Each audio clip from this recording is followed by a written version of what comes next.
வெள்ளிக்கிழமை. இயேசுவில் எனது அன்பிற்குரியவர்களே, உங்களுக்கு என்னுடைய இதயம் கனிந்த வாழ்த்துக்கள், வணக்கம். அன்பானவர்களே, இன்றைய நற்செய்தி பகுதி மத்தேயு நற்செய்தி 9வது அதிகாரம் 27 31. இயேசு தம் சொந்த ஊரை விட்டு வெளியே சென்றபோது பார்வையற்றோர் இருவர், தாவீதின் மகனே, எங்களுக்கு இரங்கும் என்று கத்திக்கொண்டே அவரை பின்தொடர்ந்தனர். அவர் வீடு வந்து சேர்ந்ததும் அந்த பார்வையற்றோரும் அவரிடம் வந்தனர். இயேசு அவர்களை பார்த்து, இதை நான் செய்ய முடியும் என நம்புகிறீர்களா என்று கேட்டார். அதற்கு அவர்கள், ஆம் ஐயா என்றார்கள். அவர் அவர்களின் கண்களை தொட்டு, நீங்கள் நம்பியபடியே உங்களுக்கு நிகழட்டும் என்றார். அன்பானவர்களே, மிக தெளிவாக ஒரு விஷயத்தை நான் பார்க்கிறேன். அவர்கள் இயேசுவின் பின்னால் கத்திக்கொண்டே வந்தார்கள். வரும்பொழுதே கத்துகின்ற அந்த சப்தம் கேட்டு நின்று, உங்களுக்கு என்ன வேண்டும் என்று கேட்டிருக்கலாம். ஊர் வந்தார், அதுவரையிலும் கத்திக்கொண்டே வந்தார்கள். ஊருக்குள்ளே, வீட்டிற்குள்ளே வந்ததும் உங்களுக்கு என்ன வேண்டும் என்று கேட்கிறார்கள். இயேசுவிடம் அவர்களும் ஊர் வரையிலும் வந்தார்கள், அதை தொடர்ந்து வீடு வரையிலும் வந்தார்கள். இதில் நான் பார்க்கிற ஒரு சிறப்பான காரியம் என்ன என்றால், வேளாங்கண்ணிக்கு போகிறோம், ஜெபம் பண்ணுறோம், கிடைச்சிடும் நம்புகிறோம்.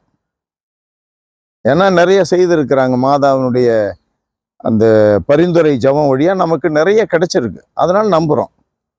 ஒரு தடவை 2 தடவை கிடைக்கல அப்படின்னா விட்டுறோம். நமக்கு ஒரு மாதிரி போகுது. வேண்டியெல்லாம் பார்த்தேன், நோன்பு இருந்து பார்த்தேன், நடந்து வேளாங்கண்ணியெல்லாம் போய் பார்த்தேன், ஒன்றும் நடக்கலை. தெருவிலே சென்ற பொழுது, கத்திய பொழுது இயேசு திரும்பி பார்க்கவில்லை, கேட்கவில்லை என்பதற்காக அவர்கள் நிறுத்திவிடவில்லை. அதை அடையும் வரையிலும் வீட்டிற்கே சென்றார்கள். இயேசுவின் முன்னால் தென்பட்டார்கள். இயேசு அவர்களை கேட்கிறார், அவர்களுக்கு பார்வை கொடுக்கிறார். அதுதான் நம்பிக்கை. நாங்கள் நம்புகிறோம், நீர் இதை எங்களுக்கு செய்ய முடியும் என்று நாங்கள் நம்புகிறோம். இவ்வளவு தூரம் உங்களை தொங்கல்ல விட்டார, நாங்கள் திரும்பி சென்று விடவில்லை, நாங்கள் நம்புகிறோம், அதனால் தொடருகிறோம், எங்களுக்கு பார்வை கொடும். அன்பானவர்களே, நம்பிக்கை என்பது நமக்கு ஒரு தொடர் போராட்டம். ஒரு காரியத்தை கேட்டு பெற்றுக்கொண்டதோடு நின்று போவதில்லை, ஒரு தொடர் போராட்டம். விடவே கூடாது.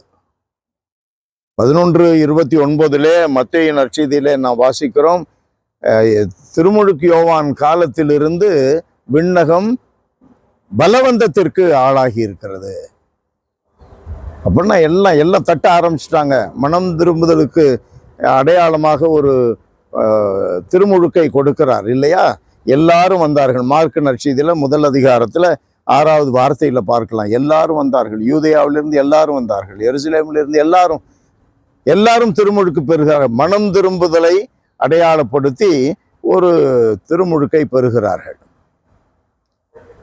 அப்ப தொடர்ந்து வருகிறார்கள். அந்த தொடர்ந்து வருவது, தொடர் போராட்டத்திலே ஈடுபட்டு ஆண்டவரை விடாமல் பற்றி கொள்ளுவது.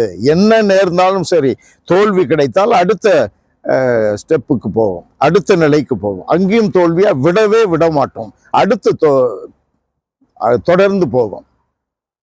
அப்படிப்பட்ட ஒரு நிலையைத்தான் நம்பிக்கை என்று இன்றைய நற்செய்தி வழியாக கடவுள் நமக்கு கற்றுக் கொடுக்கிறார்.